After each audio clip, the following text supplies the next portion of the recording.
Halo Marketeers, kembali lagi di program Katakan Dengan Data, di mana kita mengupas sebuah fenomena dalam perspektif data.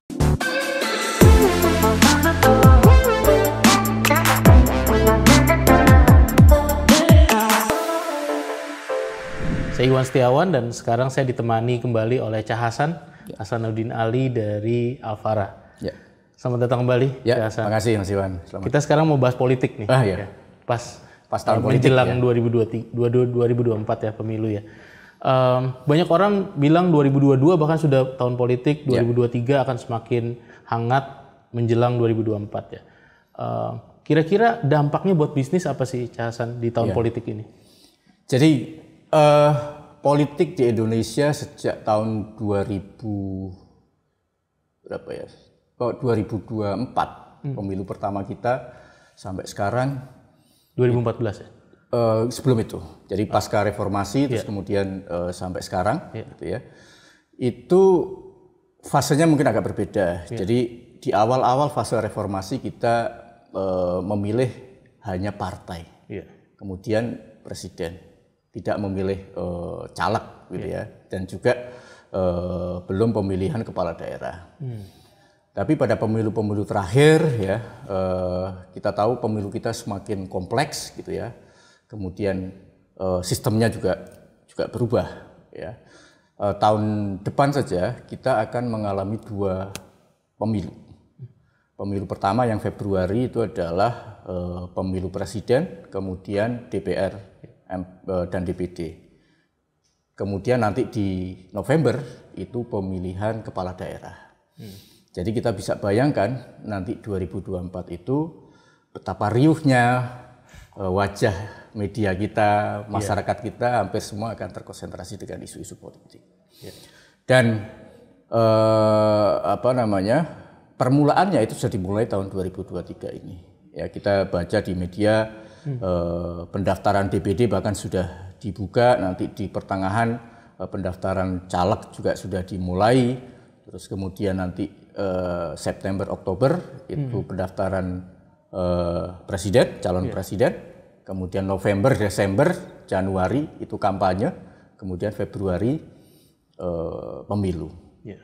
Nah, kembali ke pertanyaan tadi, apa dampak buat pebisnis? Berarti kan kita bicara soal apakah pemilu ini memberikan manfaat secara ekonomi kepada publik, para pelaku ekonomi, dan juga secara luas kepada Indonesia gitu ya. Nah, kita tahu 2023 ini banyak sekali orang yang memprediksi kondisi ekonomi kita tidak terlalu baik begitu ya, karena faktor-faktor ekonomi global, kemudian faktor pandemi dan seterusnya. Gitu ya. Nah, dalam berbagai sejarah dan juga penelitian-penelitian yang dilakukan banyak lembaga, termasuk juga oleh LPM UI juga tahun 2014, kemudian juga statement yang disampaikan oleh Gubernur BI tahun 2018, tahun sebelum pemilu 2019, mengkonfirmasi bahwa memang ada dampak positif ya pemilu terhadap ekonomi gitu. Lalu pertanyaannya di poin mana ya dampak ekonominya? Nah, ini kita harus lihat perilaku politik kita hari ini. Ya. Kita tahu politik kita hari ini itu sebagian besar didanai oleh pemerintah, ya, hampir 70 triliun anggaran pemilu kita, ya, dari sekarang sampai nanti 2024. Kemudian kandidat kita juga sangat banyak. Ya. Kos mereka yang keluarkan untuk mencalonkan diri juga besar sekali. Bahkan misalnya yang saya tahu, kepala daerah itu untuk menjadi kepala daerah, seorang kandidat harus mengeluarkan 20 sampai 30 miliar untuk satu kandidat. Kemudian legislatif, ya, caleg legislatif DPR minimal ya 1 sampai 7 miliar satu kandidat. Padahal kandidatnya banyak sekali. Kemudian di pilkada juga ratusan, ya, provinsi dan kabupaten kota. Nah, kita bisa bayangkan dari uang yang beredar dari sisi politik itu sudah sangat besar. Nah, ini yang kemudian dibuktikan oleh LPM UI bahwa pada masa pemilu uang beredar itu meningkat. Ya, uang beredar yang di tengah tahun politik itu biasanya meningkat. Dan itu tersedot ke banyak sekali sektor-sektor terutama yang terkait dengan pemilu. Misalkan merchandise, ya, terus apalagi transportasi, terus kemudian telekomunikasi, orang butuh mengkampanyekan kandidatnya melalui media, melalui sosial media, kemudian juga makanan, ya, orang mendatangkan banyak orang pasti butuh konsumsi, butuh logistik dan seterusnya.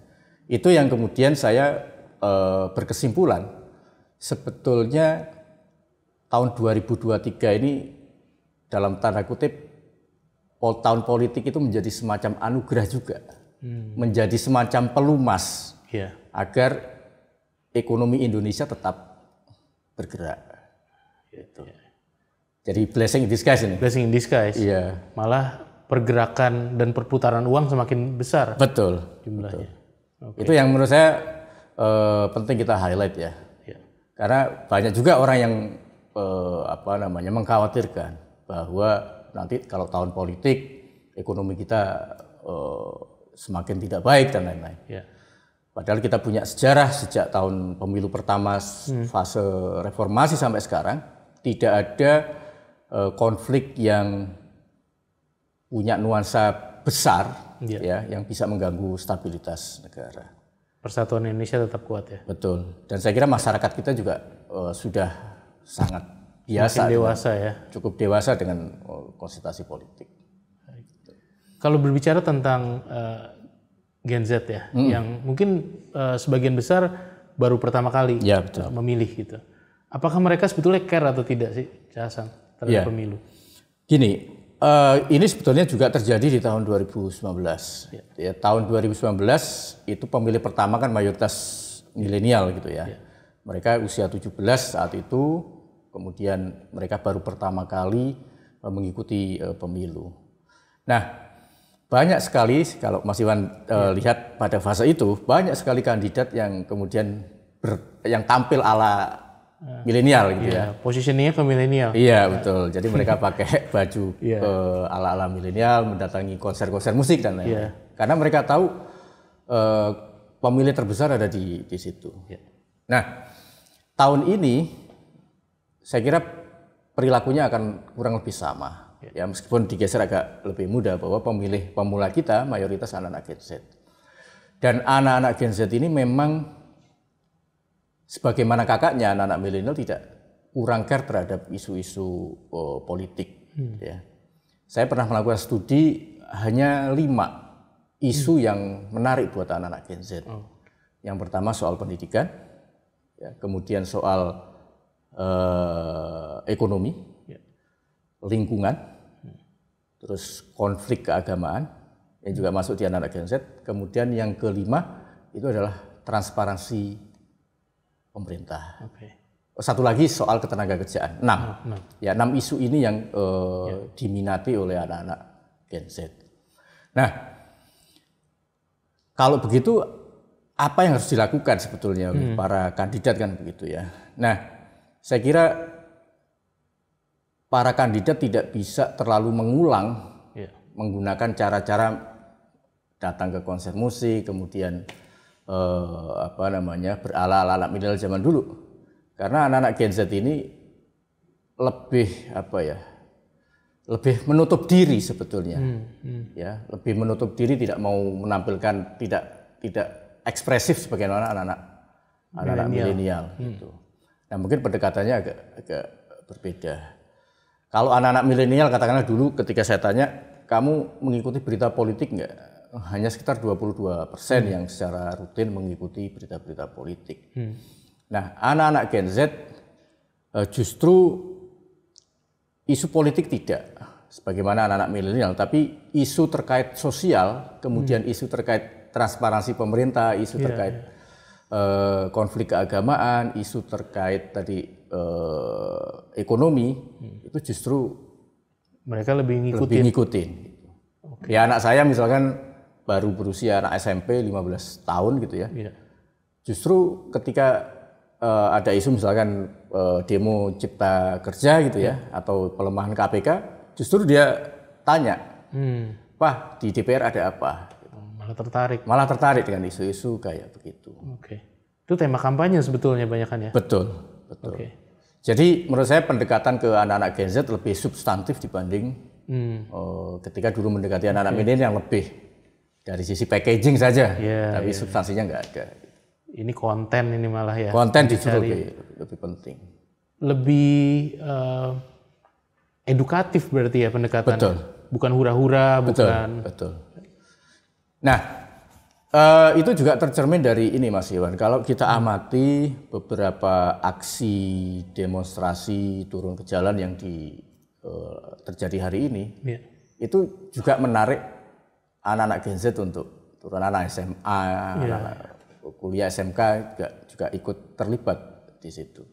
Jadi expose terhadap berita news sosial, politik itu mereka tinggi. Mereka ini typically tidak mau disamakan dengan anak-anak milenial. Bahwa dia itu memiliki dunia sendiri yang berbeda dengan anak-anak milenial.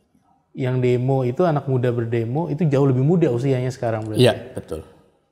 Dulu kan kita demo waktu kuliah. Anak-anak Gen Z sekarang SMA udah ikut demo. Gitu. Menarik. Kalau bicara soal kandidat nih, Hasan, terutama untuk kandidat presiden dan wapres ya. Hasil survei kan sudah banyak, Hasan juga melakukan banyak survei. Kandidatnya kurang lebih kan sudah ada listnya yang cukup jelas gitu ya, Hasan ya. Apakah pemilu 2024 ini lebih predictable dibandingkan pemilu-pemilu sebelumnya? Saya ini agak susah menjawabnya. Karena begini, kalau kita lihat tahun 2019 sampai perjalanan tahun 2023, itu kan postur dan proporsi pemilih hampir nggak jauh beda. Dulu kita menganggap tahun 2019 itu persaingan antara Pak Jokowi dan Pak Prabowo itu selesai nanti ketika pemilu selesai dan masyarakat kemudian bisa membaur kembali. Ternyata sampai hari ini itu tidak terjadi. Jadi meskipun Pak Prabowo sudah bergabung dengan Pak Jokowi di kabinet, tapi ternyata itu di sisi grassroots, tetap berpolar ya? Tetap polarisasi terjadi. Gitu.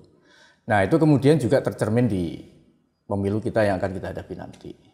Jadi jejak-jejak pemilu 2019 itu masih terjadi sekarang.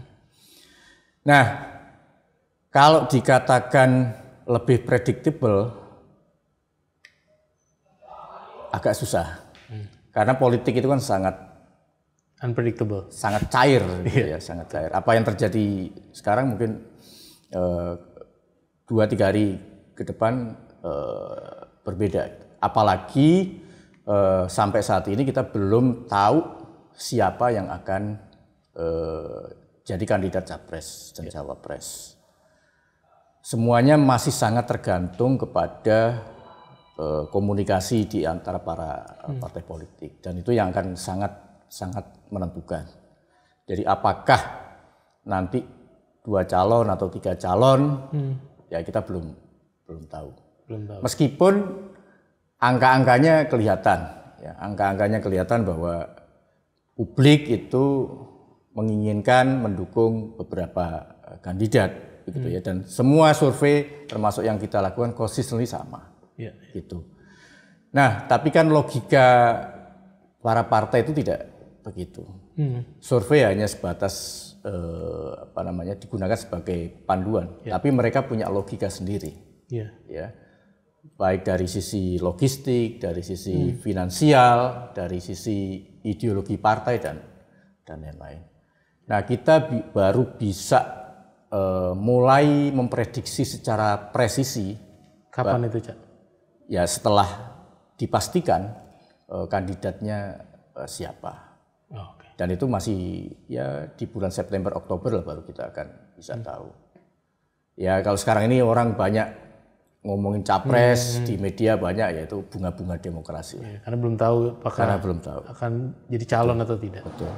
Dan apalagi saya kira posisi cawapres juga akan sangat menentukan. Strategis itu. Sangat-sangat strategis. Karena kalau kita bicara 3 calon saja, misalkan yang sekarang paling tinggi ya, di situ ada Pak Ganjar, ada Pak Prabowo, ada Pak Anies. Secara persentase tidak terlalu banyak berbeda gitu ya. Sehingga kalau nanti 3 ini yang benar-benar maju, maka posisi cawapres itu jadi sangat jadi penentu. Jadi penentu. Oke. Ya, tapi kita nggak tahu apakah nanti 3 calon atau 2 calon. Ya. Kita belum tahu. Ya. Kalau lihat Amerika misalnya di mana polarisasi Demokrat Republikan itu sampai ke bisnis ya, impact-nya. Kalau di Indonesia polarisasi itu apa? Ada dampaknya untuk brand atau untuk perusahaan bisnis? Sampai sejauh ini sih tidak terlalu terlihat. Justru saya melihat begini, Mas Iwan. Nggak tahu nanti koreksi kalau saya salah. Justru banyak brand yang kemudian menghindari polarisasi. Menghindari isu politik. Oh, oke. Jadi mereka cenderung main safe gitu ya, agar kemudian kalau saya kemudian terlalu terlihat dengan siapa, kemudian nanti dia tidak dibeli oleh lawannya. Gitu. Itu yang saya lihat begitu. Justru para player di bidang ekonomi netral semua. Ya boleh dibilang netral, meskipun di belakang kita dia tahu dia mendukung siapa, tapi tampak di permukaan itu seperti itu. Ya, mereka tidak se-ekspresif di Amerika kemudian yang ingin menunjukkan dukungan ke siapa. Karena memang demokrasi kita ini kan belum matang ya. Orang masih belum bisa membedakan gitu ya. Mana sisi politik, mana sisi pertemanan, mana sisi persaudaraan, kekeluargaan dan lain-lain.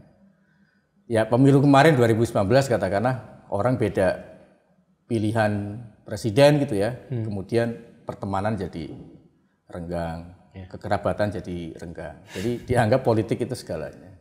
Itu yang kedewasaan kita dalam berpolitik itu masih cukup panjang. Masih perlu evolusi lanjutan. Betul. Makasih banyak Cak Hasan. Ya, sama-sama Mas Iwan. Mudah-mudahan buat para marketers bisa menangkap banyak insight dari percakapan kita ini. Siap. Terima kasih Mas Iwan. Terima kasih. Ya.